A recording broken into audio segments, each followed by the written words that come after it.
네, 안철수 후보가 이제 단일화를 제안했죠. 그런데 거기에 대해서 심상정 후보가 제3당 정치 세력을 세워야 되는데 실망했다 그러고 있죠.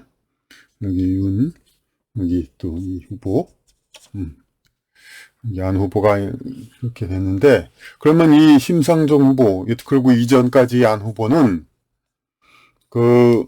상당히 제3지대 후보에 대해서 상당히 그 중요성을 인식했다고 볼 수가 있죠.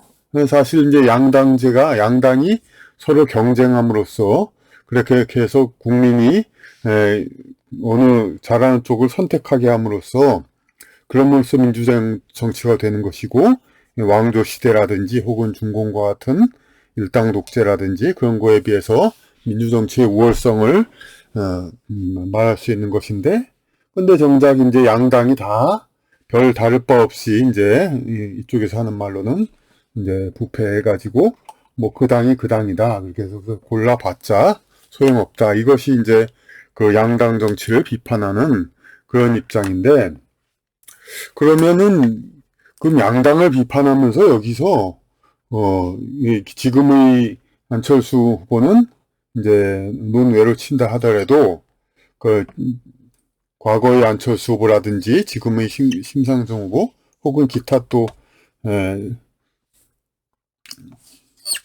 그 제3 후보들이 있죠.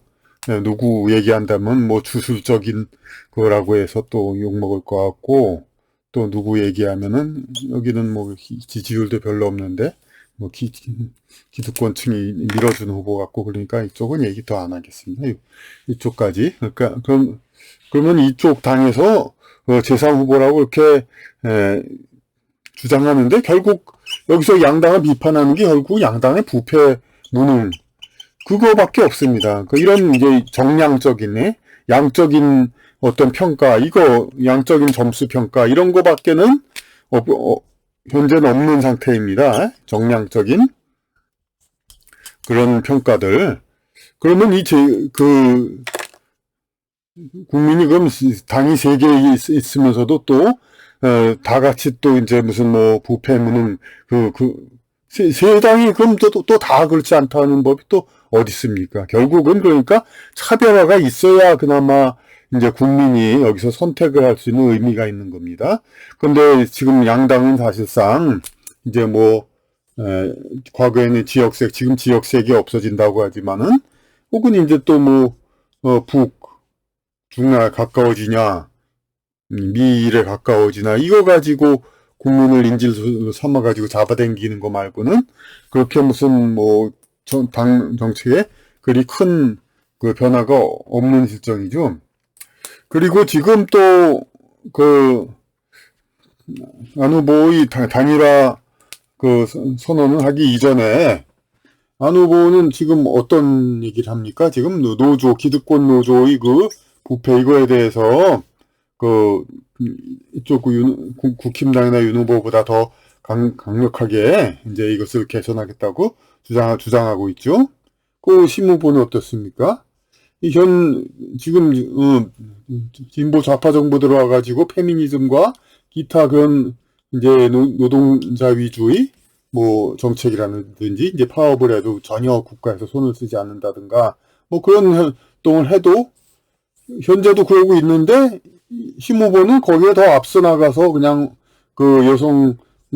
여성주의에 대한 양보 없는 그런 주장과 노동자에 대한 분명한 주장, 이거가 있죠. 그러니까 이 양쪽 후보는 결국은 이 현재의 윤과 이로 대표되는 이 정파에서 더 이쪽으로 붙든가 더 이쪽으로 그런 정책만 주장하고 있을 뿐이지, 어떤 실질적인 제3의 주장을 한다, 이런 게 별로 없습니다. 물론 사이에서 어정쩡한 이제 그냥 기회주의적인 중도를 주장하라, 그것도 물론 아닙니다. 그러면은 그럼 어떤 것이 그럼 제3지대 정치가 정말로 의의를 가지려면 어떤 것이 돼야 하냐면은, 기득권 양당, 소위 기득권이라는 양당이 아무 쪽에서도 들고 나오지 않는 그런 정책을 제3당은 이제 들고 나와야 그래서 의미가 있는 것입니다. 그럼 왜 제1당, 제2당이 기득권 정당이 되는가? 이거에 대해서는 제가 이제 이전에 썼던 글을 이걸 보면서 얘기를 하도록 하겠습니다. 그러니까 역사상 어느 나라도 건국 초기에는 순수한 능력으로 권력을 얻은 엘리트들이 국민을 위하여 최적의 정책과 제도를 설정하곤 했다 이겁니다. 그러니까 현재 민주정치는 물론 당연히 이제 최고의 능력, 어떤 파벌에 구애되지 않고 능력으로 이제 인재를 등용하는 게 당연하다고 생각하고, 과거 왕조 봉건 시대에는 이제 그렇지 않다고 했었죠. 문벌을 중요시하고. 그런데 그렇다 하더라도 건국 초기는, 왜냐하면 지난 왕조의 이 부패를 타도하고 새로 왕조를 결성하는 거니까 이것은 얼마나 그야말로 능력이 있어야 더군다나 오히려 불리한 상황에서 권력을 잡는 사람들이니까 당연히 능력이 있는 사람들이죠. 그러니까 건국 초기에는 순수한 능력으로 권력을 얻은 엘리트들이 국민을 위하여 최적의 정책과 제도를 설정하곤 했죠. 당연히 다 민심을 얻고 그러려면. 그런데 이후 이들이 쌓은 권력을 유지하고 기득권을 누리기 위해서 지배계층을 세습하는 신분제도로 나아가곤 한 거죠. 이렇게 해서 왕조를 비롯해서 귀족, 봉건사회가 계속 이어지죠. 왕조는 이어지고 각종 귀족들도 건국공신들도 특권을 계속 세습을 하죠. 그렇게 돼서 왕조와 귀족 봉건사회는 후기로 갈수록 부패해가죠. 그러니까 초기에는 능력이 있는 사람들이 이렇게 나오지만은 이렇게 영적으로 인연이 깊은 사람들도, 가까운 인연 있는 사람들은 다 어느 정도는 그래도 비슷하지만은 그렇게 능력이 있는 그런 사람들이 나올 수가 없죠. 세습으로 이루어지면. 왜냐하면 이제 이 골짜기 이런 법칙에 의해서 어떤 사람이 제일 우수해가지고 발탁이 되는데 그 사람의 친인척이 발탁이 된다면 이런 수준의 사람들이 발탁이 됩니다. 이제 다른 혈연을 따지지 않는 다른 곳에서 이런 사람들이 발탁이 돼야 되는데, 혈연을 따지다 보니까, 문벌을 따지다 보니까 이런 사람들이 세습을 하는 거죠. 그러니까 계속해서 후로 갈수록 무능하고 부패해가죠. 이러한 단점을 극복하기 위하여 만들어진 체제가 신분제를 인정하지 않는 민주공화국입니다. 대한민국은 민주공화국이다. 이건 너무나도 많이 얘기는 되고 있죠. 근데 그 뜻을 제대로 아는 사람은 별로 없습니다. 촛불 시위를 하면서 모인 사람들도 아마 이제 공화국이란 말에 대한 뜻을 아마 제대로 모를 겁니다. 가르치질 않았으니까 이게 무슨 글자인지. 민주국가에서는 권력층은 국민의 뜻에 어긋나는 것을 국민에게 강요할 수는 없죠. 그러니까 국민이 원치 않는데 이렇게 강요할 수는 없죠. 근데 문제는 뭐냐면 권력층이 국민보다 좋은 머리, 당연히 국민보다 머리가 좋죠. 10분 이용하여 저들의 기득권을 유지하고 강화하는 여러 제도를 만들거나 방치하여 국민을 속이는 것은 가능하다. 이제 국민을 할 건 문제 그걸 생각하지 못하고 국민보다 머리가 좋은 권력층이 좋기도 하지만 또 국민 일반은 또 자기 생업을 하느라고 그거에 또 신경 쓸 새가 없죠. 대개는 이제. 허울 좋은 겉포장을 하고 여야가 담합하면 국민은 그 진상을 모르거나 알고도 속수무책이 되어 선거를 통한 국민 권리를 행사할 수도 없게 된다. 그러니까 양당 기득권이라는 게, 양당이 이렇게 비슷한 정부를 하면서 그냥 아주 미미한 이제 서로의 상대방의 주관적인 부패상 이런 걸 가지고 서로 싸우고 그러지, 어떤 상대방이 그러니까 정책보다 어떤 확실하게 국민을 위해서 더 좋은 그런 정책을 들고 나오지를 않는 겁니다. 양당이. 그러니까 선거로 국민을 뽑아 본데야 달라질 게 없는 거죠. 이렇게 보수 정치 세력 기득권 측은 물론이고, 보수 세력은 당연히 보수 세력이니까 기득권층이라고 그러죠. 평등을 내세우는 진보 세력 정치 세력마저, 왜냐하면 이 사람들도 권력을 잡으면 기득권 세력이니까 진보 정치 세력마저 허울 좋은 포장으로 국민을 기만하며 서로 담합하여 적대적 공생관계라고 하죠. 국민의 권익을 침해하고 저들의 기득권을 강화하고 세습하려는 음모에 더 이상 속지 말아야 한다. 이제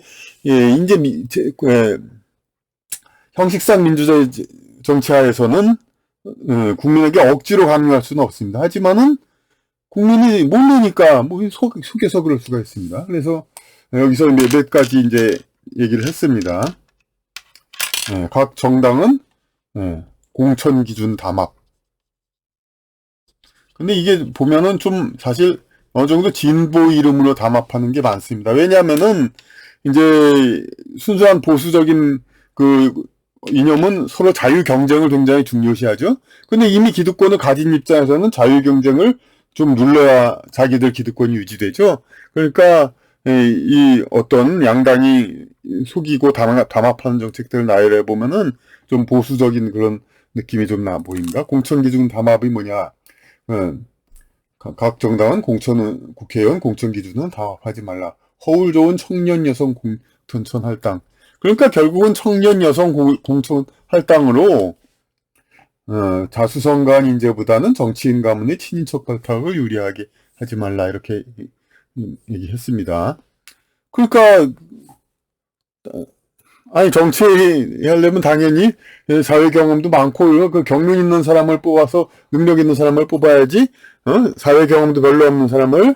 과거 문벌 사회에서는 물론 청년들도 정치를 많이 했습니다. 하지만 민주사회에서는 오히려 그 모든 사람들이 경력을 쌓아서 올라가기 때문에 청년이 들어가긴 더 어려운 겁니다. 그러니까 근데 청년은 사실 공정한 제도에 의한 이제 취업과 교육의 기회 이것이 중요한 것이지 무슨 정치를 처음부터 시작하는 게 뭐가 중요합니까? 그리고 그걸 본다 해도 전국에서 몇 명 뽑힌 거 그걸 가지고 많은 청년들이 그걸 가지고 위로를 받고 좋아하라는 얘기입니까?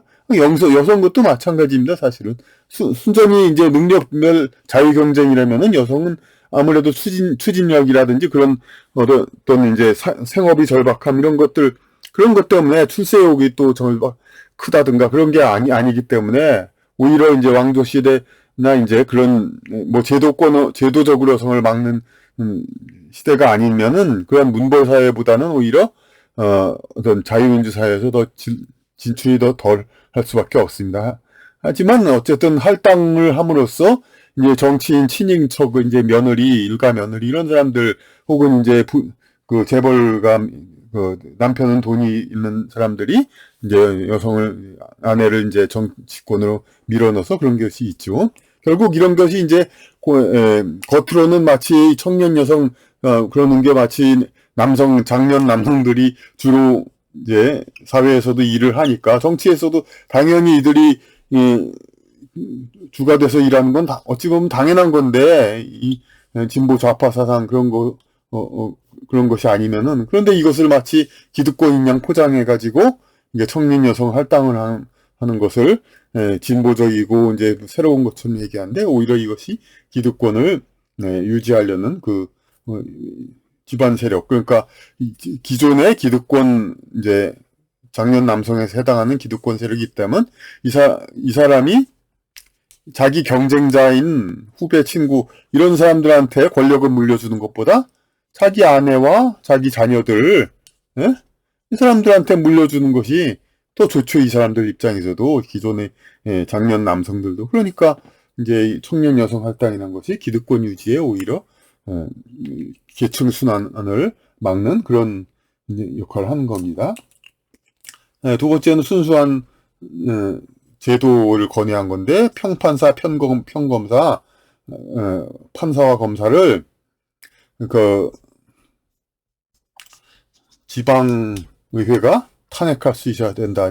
이 말은 뭐냐면 이제 사법기관에 대해서 이 의회 국민이 견제할 수 있어야 되는데 지금 국회가 전부 동원돼서 결국 판사, 검사 하나를 탄핵할 수 있는 상황입니다. 이게 굉장한 낭비죠. 일개 판검사를 위해서 그래서 뭐 검찰총장이나 뭐 그런 이제 정치적인 그런 때만 어쩌다 이용되곤 하는데 지방의회에서 지방검찰, 지방 판사 이런 사람들 비리한 사람을 탄핵할 수 있도록 해야 되는데 이 제도를 역시 안 하고 있습니다. 교육의 평준화 이것도 또 결국은 이게 예전에는 이제 뭐 경기 고등학교 뭐 이런 식으로 이제 강북에 이제 시험을 봐서 우수한 학생이 들어가는 학교가 이제 5대 공립. 지금 젊은 세대는 거의 잊어버렸죠, 이제. 그런 이제 시험을 봐 성적이 우수한 사람이 가는 이제 좋은 학교가 있었는데 평준화 이후에 강남 8학군 이제 그것도 이미 옛날 얘기 지금 많이 바뀌었습니다만은 강남 8학군이 됐죠. 여기 한강이고. 그러니까 강남 8학군 되셔서 경기 고등학교도 이쪽으로 옮겨갔죠. 그러니까 의도가 뻔히 드러나 보입니다. 이제 과거에는 시험을 봐서 우수한 학생들이 인류 학교지만 이제 부모들이 돈이 많은 사람들이 이제 가는 학교들이 우수한 학교가 되게 그러니까 부모 권리를 세습하게 된 것이 이 고교 평준화이죠. 그래서 경기 고등학교가 강남으로 옮겨가고 그래서 강남 8학군이 우수한 학교로 이렇게 부모들이 부유해가지고 좋은 동네로 가 있는 사람들이 우수한 고등학교를 키워가지고 좋은 학교를 만든다 이거죠. 이제 그 4번 한자 이거 어부적책은 너무나도 많이 얘기된 거니까 생략하도록 하고 5번 순수한 그 정책인데 5번도 화폐개혁 이게 뭐냐면은 그 우리나라 화폐개혁이 아마 6.25 이전에 53년도에 이제 그 이승만 정권에 이제 환이라는 단위가 있었죠. 그러다가 불과 10년도 안 됐는데 박정희 정권이 61년도에 다시 원으로 해가지고 그 화폐 개혁을 했습니다. 그런데 지금 몇 년이 됐습니까? 60년이 들어가고 화폐 단위도를 바뀌어야 된다 그런 얘기도 있고 그런 얘기 나온 지는 벌써 20년 됐죠. 근데 못합니다. 왜냐하면은 은닉자금, 부정한 돈 이런 것들이 다 밝혀지니까 이제 60년대 이때는 그야말로 박정희가 나라를 뒤엎는 거니까 화교라든지 그런 이제 기존의 부유층들의 돈을 이제 완전히 공산당식으로 때려잡아가지고 사실 두 사람 다 공산당이었죠. 사실 그때를 치면 이승만 정권도 이제 일제시대에서 관련하고 이제 해방 후 몇 년 부유층 이 사람 돈을 다 환수한 거고 60년대에도 그랬고. 근데 지금 와서는 이제 그런 말 비슷한 말만 나와도 그냥 막 저기 공산당 얘기 엄청나게 꺼내면서 그걸 막고 있죠. 근데 사실 지금 엄청난 부패된 상황에서 진정한 개혁 정당이라면은 이 화폐 개혁 같은 것도 말을 해야 됩니다. 근데 뭐 안 후보는 물론 심 후보도 한마디 합니까? 둘 다 기득권층입니다. 그러니까 안 후보, 심 후보 이 사람들이 무슨 이런 거 한마디도 합니까? 네? 안 하죠. 네.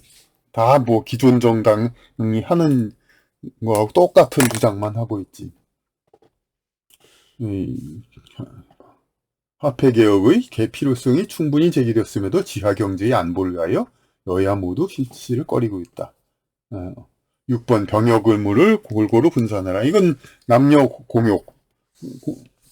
이건 많이 그래도 어느 정도 얘기가 되고 있으니까 다행히 병역. 그 다음에 이건 뭐 지금 좌파 정부 들어와서 특히 더 강해지고 있습니다만은 제가 이 글을 쓴 게 그 이전인데 이 살인에 대해서는 정말 어떤 가볍게 처벌을 하면서 무슨 성범죄니 이런 것들 같은 그런 거에 대해서 그러니까 왜냐하면 이제 살인은 개인적인 범죄니까 국가 체제에 별 영향이 없습니다. 그러나 이제 국민 대다수 특히 체제 위협이 되는 청년 남성들을 기죽이고 체제에 더 순응하게 길들이기 위해서는 이제 성범죄에 대한 엄한 처벌 이런 것이 더 필요합니다. 그렇기 때문에 이제 김영삼 정부 때도 사형 12명인지 10명인지 20명인지 그 집행을 할 때 일부러 비살인자를 2명 정도 포함시켜가지고 이른바 가정파괴범이라고. 아니 그럼 살인당한 가정치고 그럼 파괴당하지 않은 가정 어디 있습니까? 근데 살인도 아닌 사람을 다만 강간을 했다 해서 가정파괴범이라고 해가지고 사형을 했었죠. 지금은 사형이 없으니까 디지털 성범죄를 가지고 이제 살인보다 더 강한 과거 사형제도 있었으면 사형감이죠. 그렇게 처벌하고 있죠. 그러니까 이런 체제에 의한 그런 이제 처벌 이것은 공이 이제 이건 기득권 체제 강화를 위한 그러한 이제 사법적. 정책입니다. 8번은 이제 각 정당한테 이런 정책을 이제 직접 묻고 대답을 해야 되는데, 대답을 할 만한 용기 있는 사람이 유명한 사람 중에서는 없어서 지금 이제 실질적으로 하지는 못하고 있는 형편입니다. 그러니까,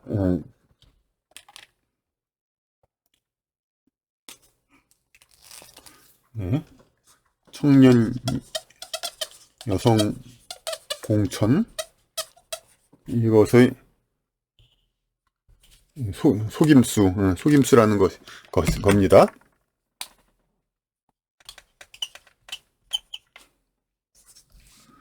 평검사, 판사, 지방의회, 탄핵 가능해야 합니다. 속임수. 3번 평준화,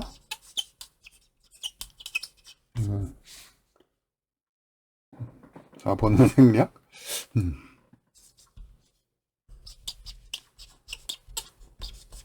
5번 화폐 개혁, 병역 평등.